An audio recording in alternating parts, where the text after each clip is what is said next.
Live from Australia, just southwest of the Great Barrier Reef. Australia, that rough and tumble country down under. Home to the world's only rockin', hoppin', sockin', tail-poppin', kickboxing marsupial, the kangaroo.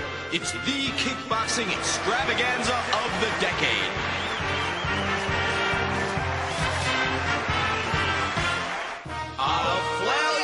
In Australia. Years in the making, and it's finally here. These two contenders are here for one thing and one thing only, and I'm not talking about writing a letter to Grandma. On the left, the old man King Gray, a grizzled veteran protecting his title. On the right, the challenger, a young up-and-comer with dreams of taking the old man's title. Your thoughts, Martino? Well, he'll have his hands full on this clear and sunny afternoon here in Australia. Don't touch that dial. It's gonna be a brouhaha of kickboxing kangaroos on today's very wild world of sports edition of Kratts Creatures.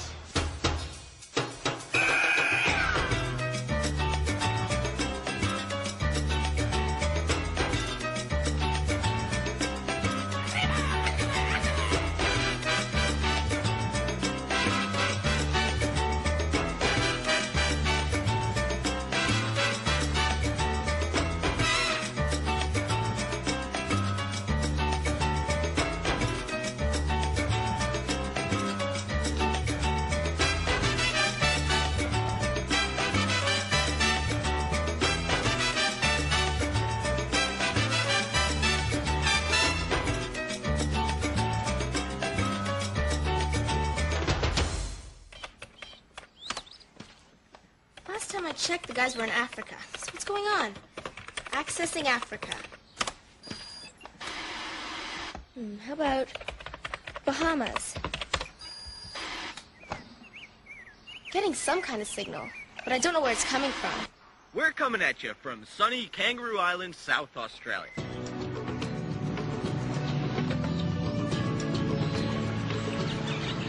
Where we're about to witness one of the most exciting physical battles in the world. And Martman, you can almost smell the tension. See, the fans are already packing themselves in. Here they come, fight fans. Creatures curious to check out the confrontation. Like this wombat. Martino, if wombats are leaving the burrow, then you know this contest is gonna be good. Well, this bandicoot sure thinks so. And that kangaroo's hopped all the way from the outback. No doubt he's rooting for Tough Mac of the Outback. Don't know who this guy is pulling for.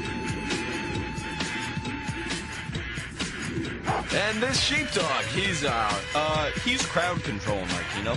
Well, either way, these creatures are gonna be packed to the rafters. Getting ready to view the big brawl. And that koala's got the best seat in the house. Welcome to TDTV, Tasmanian Devil Television. All Tasmanian Devils all the time. This week, Tasmanian Devils. Tasmanian devils? You guys were talking about kangaroos, not Tasmanian devils. Man, when this creature screen goes on the fritz, it really goes on the fritz. There's always interference from somewhere. Tough Mac has been working hard, Christola, and he's looking good. I think he's ready for the big fight. The big fight? What are you guys talking about? Kickboxing kangaroos isn't a sporting event, well, there's more to it than that, isn't there? Matter of fact, there's more to all the creatures of Australia than meets the eye. Hey, we know. That's why we like to do things like hang out with this mob of kangaroos. We know that the Australian crowd comes from all sorts of walks, crawls, hops, and swims of life. And they each have so many sides to their creature-nalities. How about the platypus? This is one weird-looking animal. It has a bill like a duck, has big paddle-like feet, it stores fat in its tail, and it lays eggs.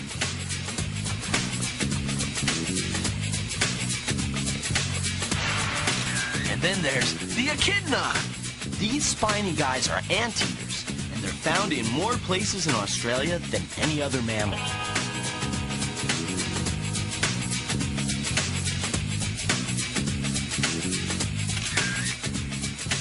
How about the kookaburra? This is one tough bird with one strong beak.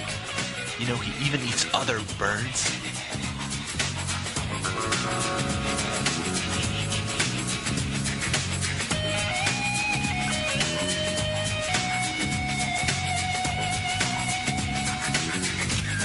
Check out that goanna. He's Australia's biggest, toughest lizard. With one whack of that tail, he can break a dog's legs.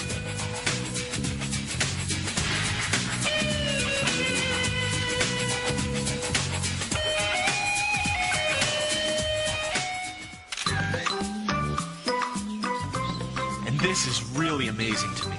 I never knew that there are 50 different kinds of parrots in Australia.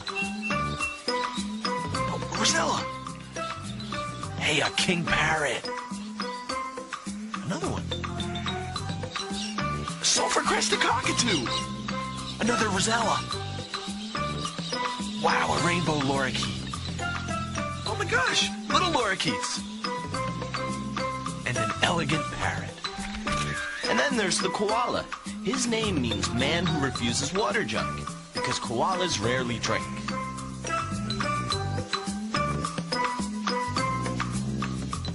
Platypus, echidna, goanna, koala. Australia really does have some cool creatures. But according to this, none of them really came from Australia. As a matter of fact, you could say Australia didn't really come from Australia. This is a map of how Earth looked 60 million years ago. North America, South America, Antarctica, and Australia were all joined together in one continent. And it was when this one continent existed that marsupials, which means animals with pouches, started. Australia broke away and drifted off on its own. It was completely isolated from the rest of the world, and marsupials started evolving like crazy.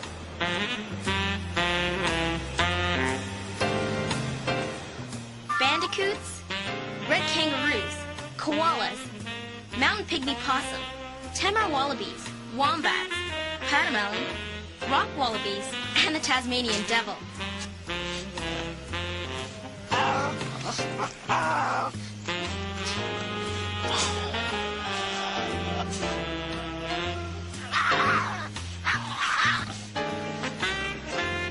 Can you believe that the Tasmanian devil and all those other creatures evolved from a little guy like this? The pygmy possum. Marsupials started out small like this, but they sure got big. There's fossils of prehistoric giant kangaroos, clocking in at 650 pounds and standing 10 feet tall. But giant kangaroos aren't around anymore. And as you can see, his modern relatives aren't exactly colossal. But in my book, they're Australia's most successful and coolest marsupials.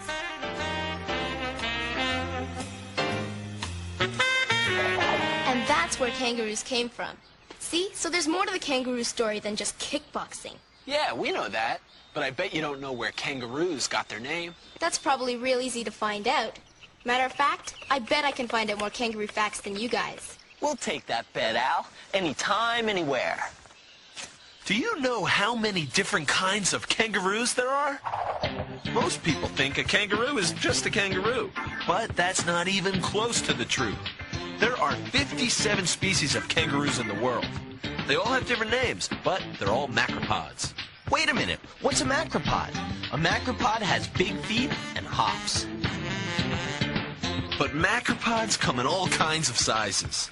Anywhere from the red kangaroo, which can get as big as a basketball player, All the way down to tiny little boogers, like the wallaby, pademelon, and bettong, that are about as small as a rabbit. Hey, and in between, you've got all different kinds, like the gray kangaroo, featured in today's kickboxing main event. And the rock wallaby, who lives in rough, rocky places. Hey, and the Tamar wallaby, one of the few creatures who can drink salt water. You ever notice that the pademelon looks kind of like a fat mouse?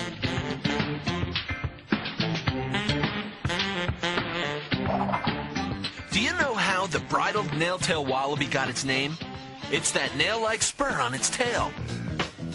And if you're wondering what this guy is doing, he's hurling up his lunch so he can eat it again. What a great idea.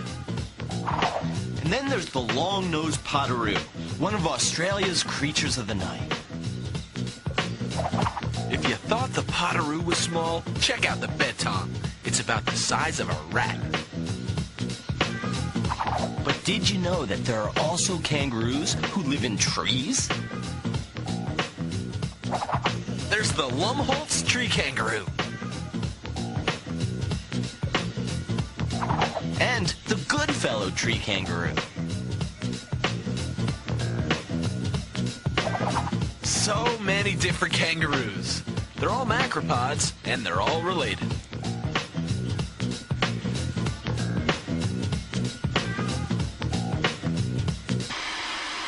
Okay, I got one for you guys. We all know that kangas hop, but did you know that they also walk? And the cool thing is, they sort of use their tail as a fifth leg to balance on when they shuffle around.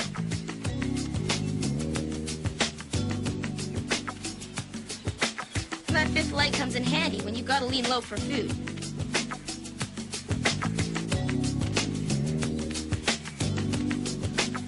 Or for balance when you kick. But you guys still haven't answered my question. Where did kangaroos get their name? The Cook Channel. History as it happens. As the legend goes, kangaroos got their name from the Aborigines of Australia. But the joke was really on Captain Cook, one of the first European explorers to land here. Cook asked an Aborigine, "What's that weird hopping animal over there?" And the Aborigine said, Kangaroo. which means, "I don't understand you." So Captain Cook, obviously not the sharpest of guys, said, I dub thee kangaroo. which goes to show, when you're in a strange and different land, it's always a good idea to have a good translating dictionary. I don't understand you. But the Aborigines had their own version of where kangaroos came from. Whoa! Aborigines are a really cool group of people. The Aboriginal ancestors came over to Australia a long time ago. You know, the way the Aborigines think about their land and all its creatures is a lot like the way the American Indians think about North America and all of its creatures. They respect the animals that live around them, and they celebrate animals in their dances. You know, Aborigines have their own beliefs about where those animals come from.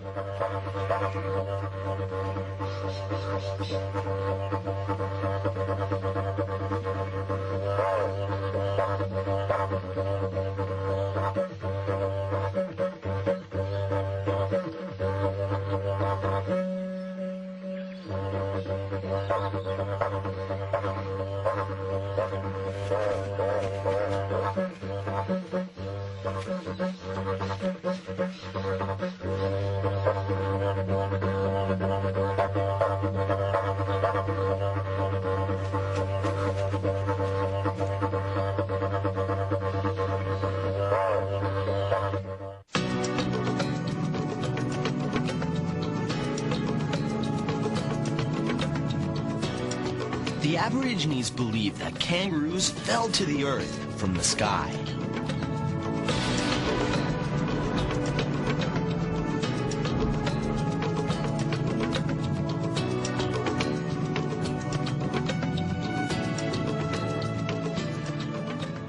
Kangaroos coming from the sky? Hilarious humans! You want to know where kangaroos come from? There's one easy answer.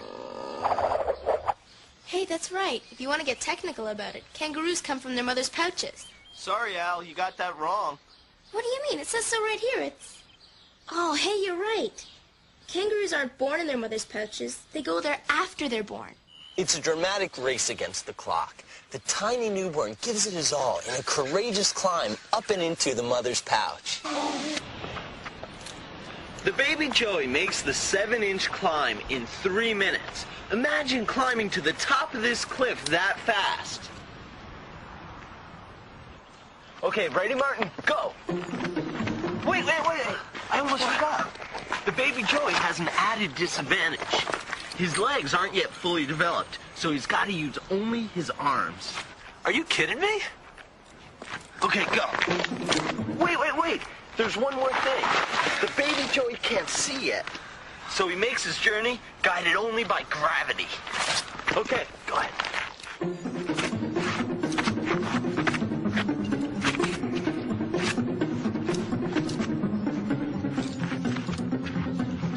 That looks like some tough trip, but it actually is a pretty good illustration.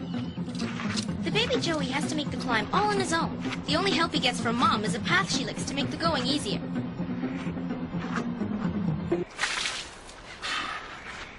I'm beat. This is a lot harder than I thought. Once the baby gray kangaroo makes it into the pouch, he attaches himself to a nipple. He's safe and warm in there, and there's plenty of milk. He calls the pouch home until he's ready to head out on his own.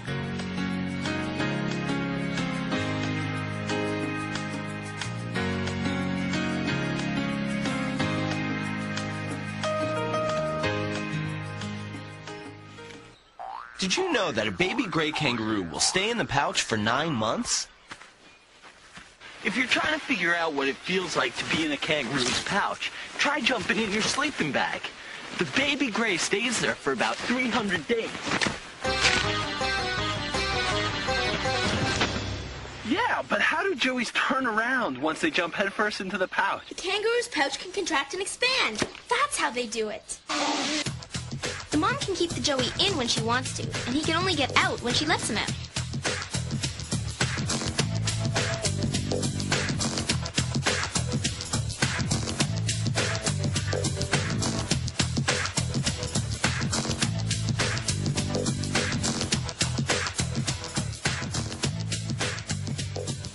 So you can see, there's a lot more to kangaroos than just kickboxing. Hold your horses! Kangaroos aren't the only creatures who fight. There's seals, stallions, howling monkeys, vultures, laughing hyenas. That's something I never thought about before, but it's a good question. Why does anyone fight?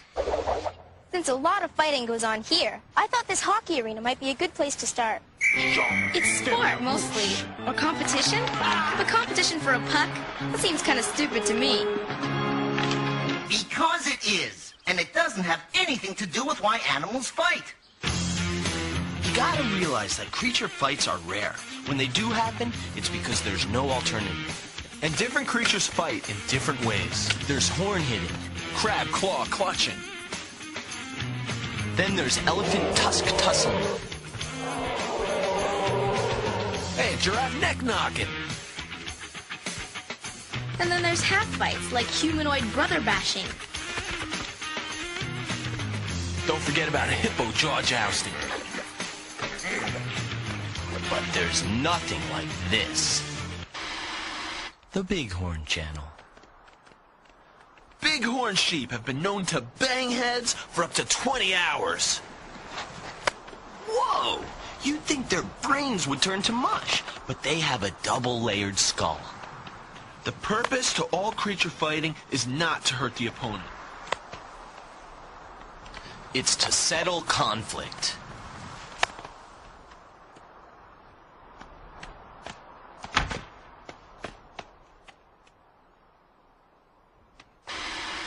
And Tasmanian devils love to tussle over their dinner. But I still can't find the answer. Why do kangaroos fight? That's what we're going to find out on today's special sporting edition of Kratts Creatures. Why do kickboxing kangaroos kickbox? To answer that question, let's take a look at the life story of our two fighters. Tough Mac started where all kangaroos start, by climbing into the warm safety of his mother's pouch. But he didn't stay for long. Soon this precocious youngster was heading out to explore on his own. Tragically, on one of his forays away from the mob, he was lost. But fortunately, he was whisked away to a joey orphanage.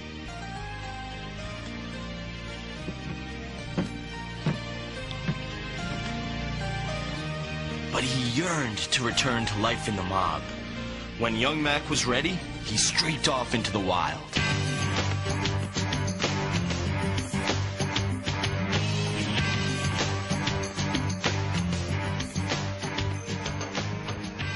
It was here, Christola, he honed his fighting skills and prepared himself for his confrontation with this veteran.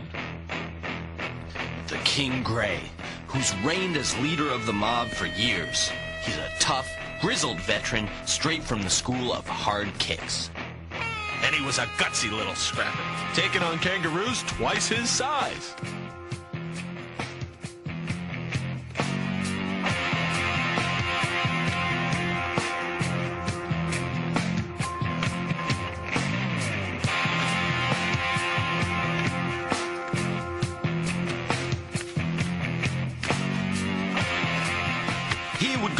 head-to-head with any kangaroo, and he was able to avoid the kangaroo's great enemies, the deadly dingo.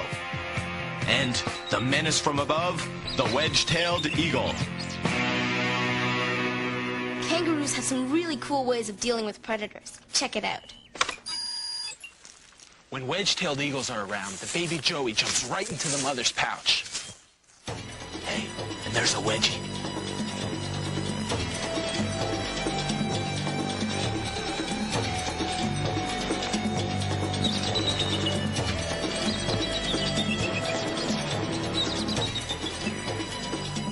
Wait, what's this guy doing? He's got to get back to Mom. Go, dude, go! Whew. The wedgie's spoiled again, and the Joey is safe in his mother's pouch. Threats like wedge-tailed eagles and dingoes are one of the reasons kangaroos live in mobs. It's safety in numbers. The more eyes and ears on the lookout, the better. A roo would rather run than fight, and when danger's around, they thump the ground. Danger like a dingo. Dingoes are the #1 predator of the kangaroo.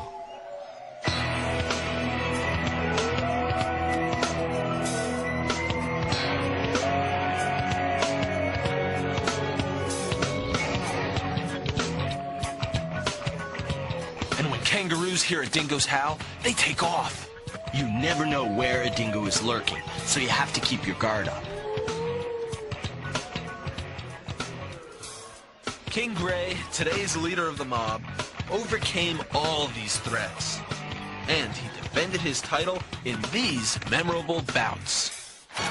Wagga wagga! Woolgoolga! Wallaroo! Wollongon! Winnamagobo!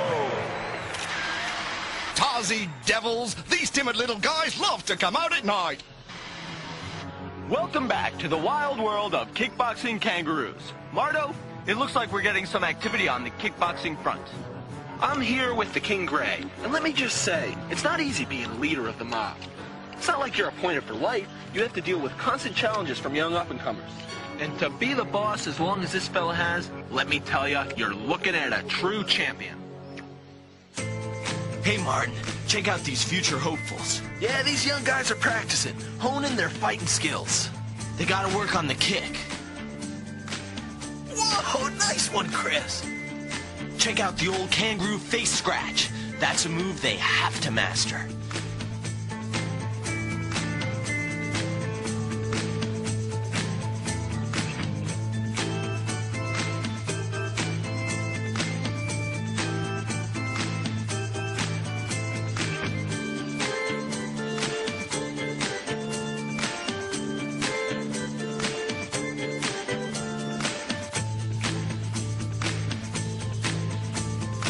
Wait a minute.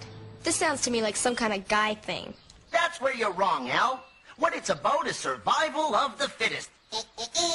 To be King Gray, you gotta be strong enough and smart enough to survive so that those strong and smart genes will be passed down, which increases the odds of the survival of the whole species.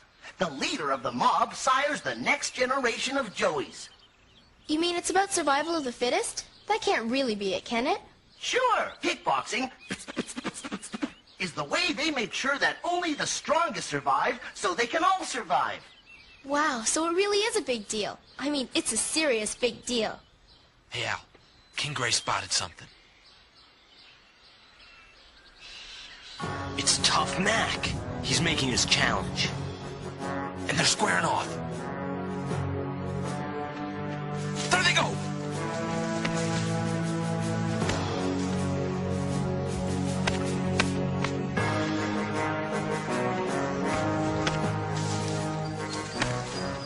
This is intense.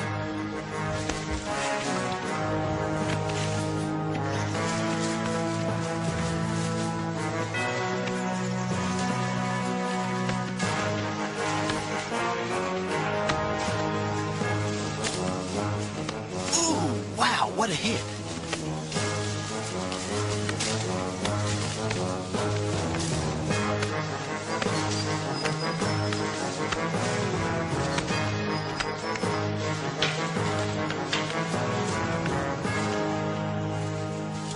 King Gray has the uphill advantage. Whoa, Tough Mac spun him around.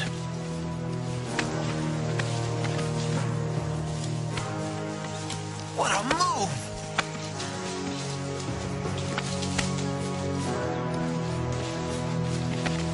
Look at how they stand on their tails to kick.